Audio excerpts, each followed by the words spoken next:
Hola, un día más estamos reunidos y buscando la presencia de Dios y dando gracias al Señor por su misericordia y bondad. Hay algo maravilloso que yo quiero preguntar y esa pregunta es para evaluar el conocimiento que tú tienes un poco de la obra de Cristo. ¿Cuál fue el procedimiento que Jesús realizó para poder darnos la salvación? Si nosotros hablamos de qué fue lo que hizo Jesucristo, con toda seguridad la respuesta es: nos perdonó de los pecados, nos libró de las tinieblas, nos amó eternamente, nos dio vida eterna. Mas esa no es la pregunta. La pregunta es: ¿cuál fue el procedimiento? ¿Qué fue lo que hizo Jesucristo? ¿Murió en la cruz? Sí, murió en la cruz. ¿Pero por qué tenía que morir en la cruz? ¿Derramó su sangre? Sí, pero ¿por qué tenía que derramar su sangre? Esa es una buena pregunta que podemos hacernos en este día. Y cuando estudiemos el libro de Colosenses aquí, que lo vamos a estudiar los versículos 13 y 14, nos vamos a dar cuenta de algo maravilloso que debemos poner en práctica. ¿Qué dice Colosenses 1, versículos 13 y 14? Nos dice: el cual nos ha librado de la potestad de las tinieblas y trasladado al reino de su amado Hijo, en quien tenemos redención por su sangre, el perdón de pecados. ¿Quién nos ha librado de la potestad de las tinieblas? Dios Padre. Porque Él fue que nos libró de las potestades de las tinieblas y nos trasladó al reino de su amado Hijo. Fue Dios mismo quien planeó absolutamente todo para darnos libertad y darnos salvación. Me gustaría que consideráramos algunos versículos. El versículo base sobre el cual podríamos estudiar esta parte respecto de cómo fuimos librados de la potestad de las tinieblas y trasladados, tiene que ver con Génesis capítulo 3, versículo 15. Es un versículo muy conocido y yo le invitaría a que se lo memorice porque es muy importante. Este versículo es llamado como el protoevangelio, o sea, el primer evangelio, la primera mención acerca de la redención, de cómo se iba a ejecutar precisamente esta obra maravillosa. Génesis 3:15 dice: y pondré enemistad entre ti y la mujer, entre tu simiente y la simiente de ella. Esta te herirá en la cabeza y tú le herirás en el calcañar. ¿Y qué significa eso? Dios primero habló con el hombre y le dijo: ¿qué hiciste? Y Adán, ¿qué dijo? La mujer que me diste por esposa, ella me hizo pecar. Ahora, cuando Dios le pregunta, me dio a comer del fruto, cuando le hace la pregunta a la mujer dice: la serpiente me engañó. Cuando Dios se dirige a la serpiente, exactamente le dice las palabras que menciona Génesis 3:15. Allí le está hablando directamente a la serpiente: pondré enemistad entre ti, serpiente, y la mujer, entre tu descendencia, serpiente, y la descendencia de la mujer. La descendencia de la serpiente herirá en el calcañar a la descendencia de la mujer, y la descendencia de la mujer herirá en la cabeza a la descendencia de la serpiente. ¿Quién es la descendencia de la mujer? Cristo. ¿Quién es la descendencia de de la serpiente? Satanás. Podemos encontrar entonces en ese versículo la primera mención del evangelio. El hecho de aplastar la cabeza de Satanás era vencer la muerte. ¿Qué fue lo que hicieron Adán y Eva? Ellos recibieron de Dios absolutamente todo perfecto, la administración del mundo, todo lo que Dios entregó a Adán y a Eva, se los entregó para disfrutarlo. Pero ¿qué hicieron Adán y Eva? Se lo entregaron a Satanás. Entonces, aún sus propias vidas, porque la decisión que tomaron fue a la luz de ir en contra de los principios divinos y hacerse o irse al lado de Satanás. Entonces Adán y Eva perdió su libertad, y con Adán y Eva toda la raza humana. Pero tú puedes decir: ¿y yo qué culpa tengo ahí? Si Adán y Eva, ellos vivieron y yo no puedo asumir el pecado de los otros. Te voy a dar un ejemplo. Hoy lo podemos entender perfectamente. Tú tienes una semilla perfecta. de cualquier fruto, una semilla perfecta. Y esa semilla puede dar frutos perfectos. Pero hoy, por ejemplo, se hacen mutaciones genéticas en los seres vivos, en las semillas. Si tú tomas una semilla y tú la tratas genéticamente y le haces una variación genética y la siembras, esa semilla va a germinar, va a reproducirse, va a crecer, va a germinar, va a dar frutos. Los frutos van a dar semillas. Las semillas de ese árbol que creció de una semilla tratada genéticamente, ¿cómo crees que van a ser? Van a ser tratada con el mismo tratamiento genético que se le dio a la semilla original. Eso quiere decir que los frutos de ese árbol nacen genéticamente distorsionados, de acuerdo al programa genético que se les dio.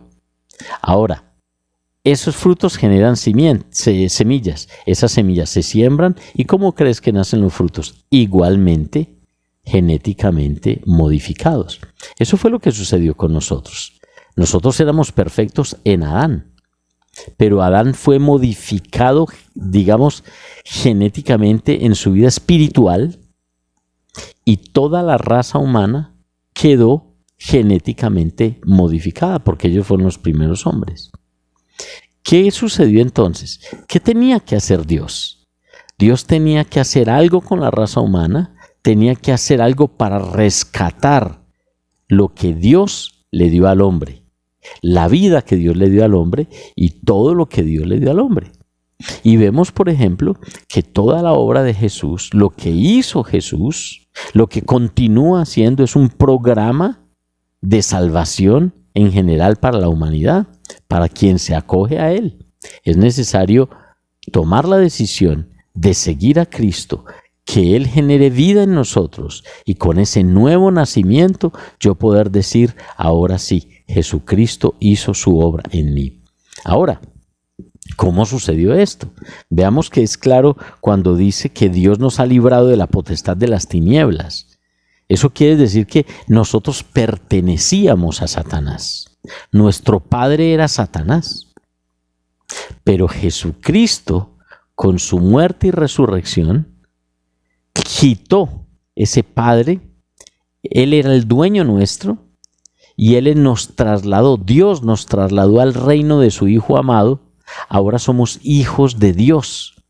Ya la paternidad o la posesión que Satanás tenía sobre nosotros se perdió totalmente. Se pagó un precio. Después de pagar el precio, ya quedamos totalmente libres. Mire lo importante. Dice, nos trasladó al reino de su Hijo, en quien tenemos redención por su sangre, el perdón de pecados. ¿Qué significa la redención si no es la compra? Fuimos comprados y comprados por su sangre y nos libró, nos dio el perdón de los pecados. ¿Qué significa el comprar? Había que pagar un precio para poder quitarle a Satanás la pertenencia, y ese precio fue derramamiento de sangre, la sangre de Cristo.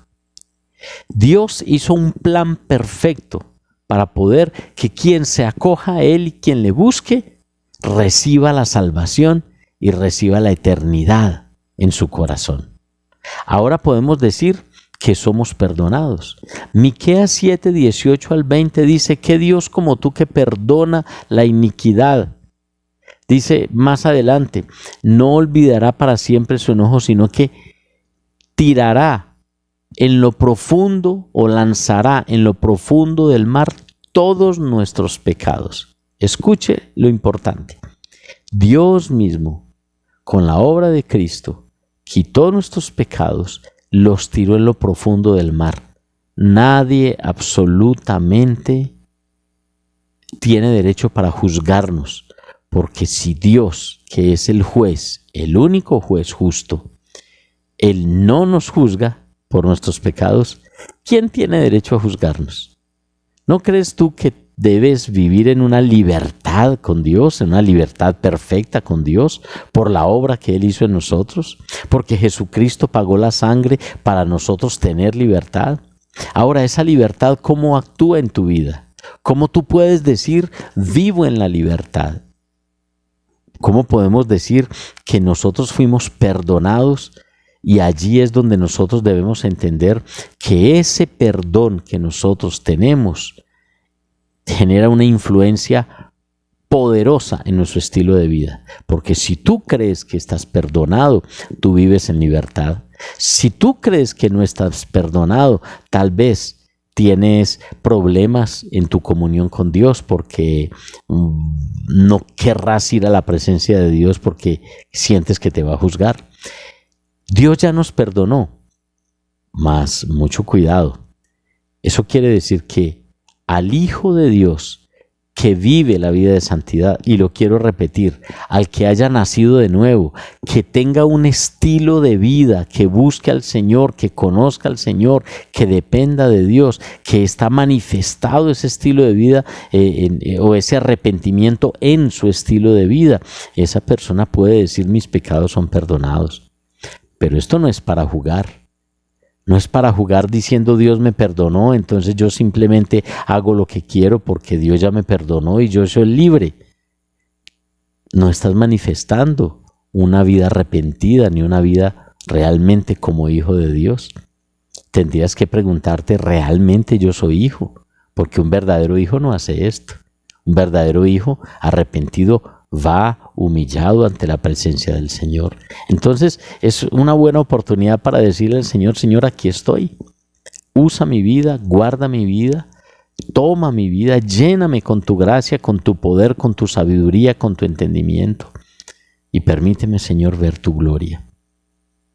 Me gustaría que orásemos en esta mañana o en este día y que le hablemos al Señor y le digamos cómo Él es bueno, santo y misericordioso, y cómo nosotros podemos entender que Dios mismo nos libró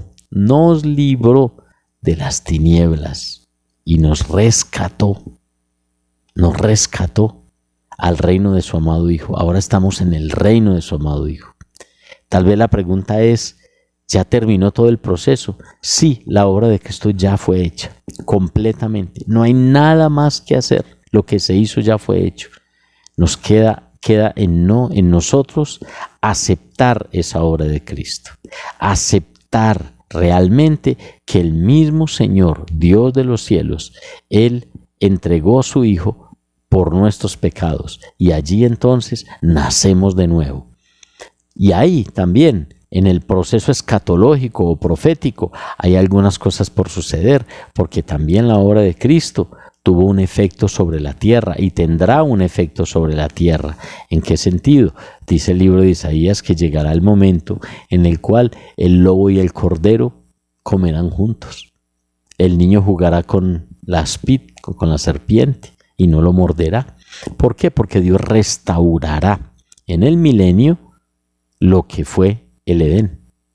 Y después podremos estar eternamente con el Señor. Muy bien. Son partes escatológicas de la palabra de Dios. Yo les invito a que oremos y le agradezcamos a Dios por esta palabra de Dios tan perfecta y santa que nos motiva a seguir adelante y a vivir para la gloria del Señor. Vamos a orar.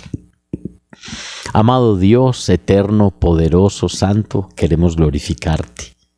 Muchas gracias, Señor, porque así yo no conozca perfectamente la obra que tú hiciste, yo sí creo, Señor, que la obra que tú hiciste, Señor, trajo redención a mi vida.